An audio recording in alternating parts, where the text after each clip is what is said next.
Bonsoir à tous, soyez les bienvenus dans le journal de TV7 Week-end. Nous sommes le vendredi 19 septembre et tout de suite, voici les titres de cette édition. Un petit geste mais qui compte. Pour cette rentrée, des paniers de drive fermiers sont proposés aux étudiants girondins à moitié prix. Notre journaliste a assisté à la distribution à Gradignan dans la métropole bordelaise. Les viticulteurs cherchent des bras alors que les vendanges continuent en Gironde. C'est le début de la récolte pour le raisin pour le Sauterne. Nous étions dans le sud du département pour faire le point avec les responsables des domaines sur lesquels les bras manquent en cette fin de saison. Et puis attention, les yeux, demain commence la 42e édition des Journées européennes du patrimoine. Comme chaque troisième week-end de septembre, vous allez pouvoir pousser des portes rarement ouvertes. Océane Archambault sera en plateau avec nous pour nous donner tous les bons plans de la région.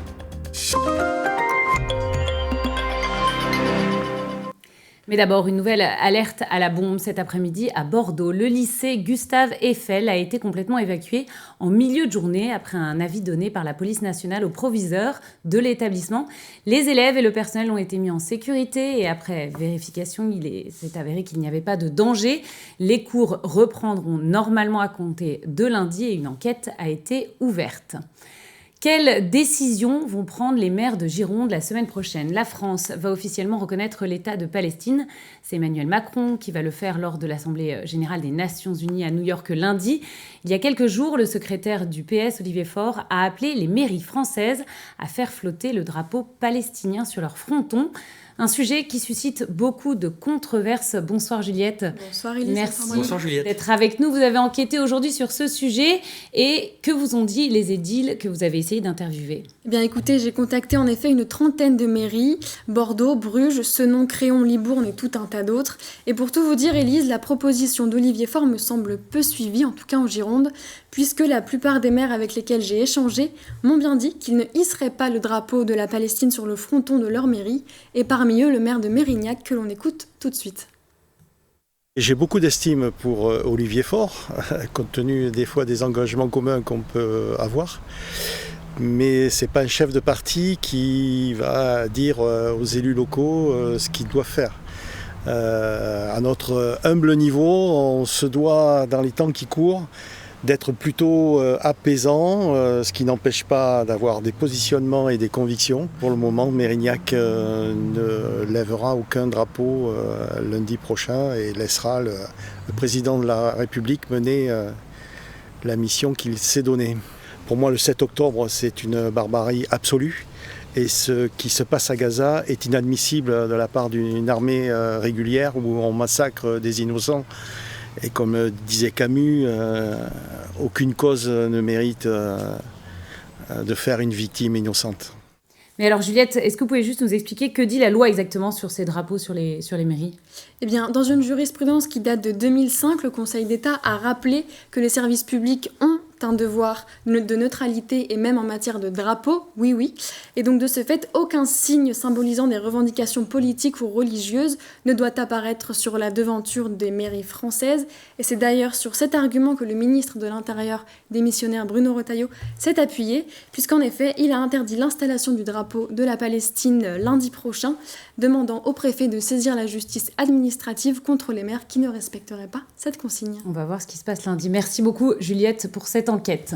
Je vous le disais en titre et c'est un peu une bonne nouvelle pour cette rentrée. Pour aider les étudiants de notre région à bien démarrer l'année, la Chambre d'agriculture de la Gironde et son drive fermier lancent pour la 3e année consécutive l'opération spéciale de panier à moitié prix pour eux. Antoine Rivalin était auprès des étudiants à Gradignan pour voir comment ça marche. Regardez. C'est la nouvelle habitude de Malo. Venir chercher son panier fermier étudiant directement sur le campus.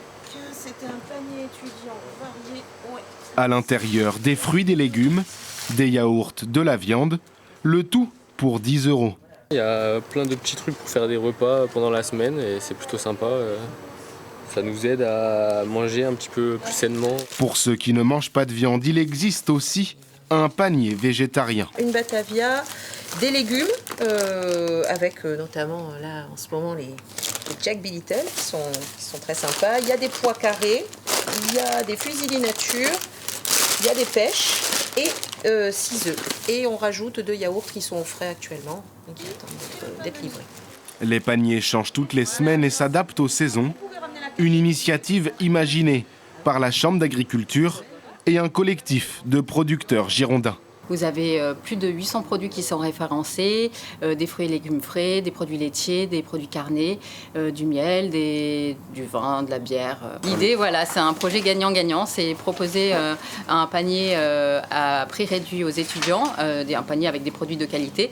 Et pour les producteurs, ce sont leurs produits qui sont valorisés. L'année dernière, 576 paniers fermiers étudiants avaient été distribués. Le dispositif se poursuivra jusqu'au 5 décembre prochain.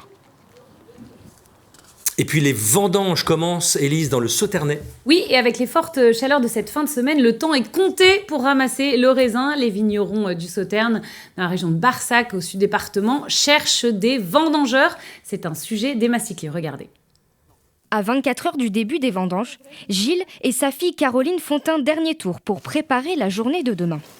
Là, je vois ça pour demain, parce que je me dis il faudrait que je les dirige demain pour leur dire quoi ramasser et quoi laisser. Dans ce vignoble familial de 6 hectares, on fait du sauterne. Les vendanges relèvent donc d'un art bien particulier exigeant des tries successives pour ne récolter le raisin que lorsqu'il est à son meilleur stade. Celui-ci, il est entièrement, intégralement recouvert de botrytis, donc ce champignon qui nous permet de concentrer énormément les sucres, les arômes et les acides. Donc c'est ce qu'on recherche vraiment pour le Sauternais, pour notre vin de Sauterne. En revanche, celui-ci, il va être encore bien gorgé d'eau, bien juteux, avec une belle acidité, mais on veut arriver à un stade de maturité plus. Et donc celui-ci, on va attendre et on viendra dans une deuxième tri, donc un deuxième passage. Problème, certaines grappes ont été prêtes plus tôt que prévu et trouver des vendangeurs s'est révélé être un vrai casse-tête. On a envie de ramasser un maximum de raisins de bonne qualité, donc d'une concentration suffisante. Je questionne autour de moi, savoir s'il y a du monde. Et puis j'ai mis aussi une annonce sur France Travail. Si cette fois-ci, ils ont pu trouver une équipe de dernière minute grâce à un groupe de proches, l'incertitude plane toujours quant à la suite des vendanges, qui devraient durer encore plusieurs semaines. Elles sont tant attendues par certains. La 42e édition des Journées européennes du patrimoine et du matrimoine commence demain, du 20 au 21 septembre, c'est partout en France. Cette année, le patrimoine architectural est à l'honneur et à Bordeaux, les activités ne manquent pas pour découvrir ou redécouvrir la ville.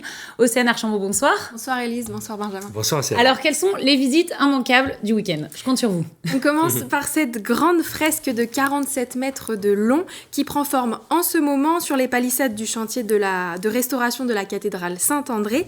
Les artistes du collectif Monkey Bird ont été sélectionnés par la DRAC, la Direction régionale des affaires culturelles, pour recouvrir ces grands panneaux de chantier. On va pas se le cacher, c'est pas très beau ces panneaux de chantier. Avec leur œuvre intitulée Géométrie du geste, elle est très jolie. Je suis allée à la rencontre des artistes aujourd'hui, écoutez Louis et Édouard.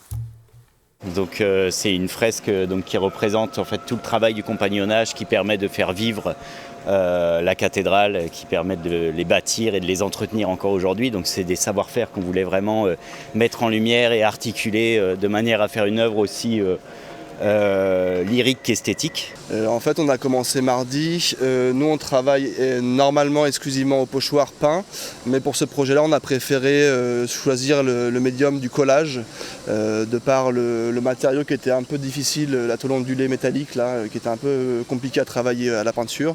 Et pour une question de durabilité, on a préféré faire du collage et ensuite on le vernit avec un vernis anti-graffiti qui va nous permettre de nettoyer s'il y a des dégradations, quoi. Donc l'objectif c'est quand même de pérenniser l'œuvre même si c'est du collage. Donc on essaye de faire un travail qui soit soigné et de qualité pour que ça dure au maximum dans le temps, quoi. L'œuvre sera visible dans son intégralité dès ce week-end, à l'occasion des Journées du patrimoine et jusqu'à la fin des travaux de la cathédrale. Alors d'autres visites peut-être à ne pas manquer ? Oui, autre visite immanquable, Élise, la cour d'appel de Bordeaux. Au programme, visite commentée pour découvrir l'architecture du bâtiment, mais surtout des procès fictifs organisés par des étudiants en droit ou encore des conférences ou une exposition de costumes d'audience, le tout gratuitement. Et ce n'est pas tout, les souterrains de la base sous-marine ouvrent également leurs portes ce week-end. Vous pourrez découvrir l'exposition qui retrace l'histoire des républicains espagnols exilés, forcés à travailler sur le chantier de la base sous-marine, construit à l'époque par les nazis. Et puis, il n'y a pas que à Bordeaux, mais la Gironde aussi. Ailleurs en Gironde, ne manquez pas la visite du deuxième monument préféré des Français. Je parle bien sûr du phare de Cordouan, classé au patrimoine mondial de l'UNESCO et tout dernier phare habité de France. Les visiteurs pourront donc découvrir l'histoire du monument grâce aux visites proposées par les gardiens du site. Et puis, dernier petit conseil, pensez à réserver au plus tôt.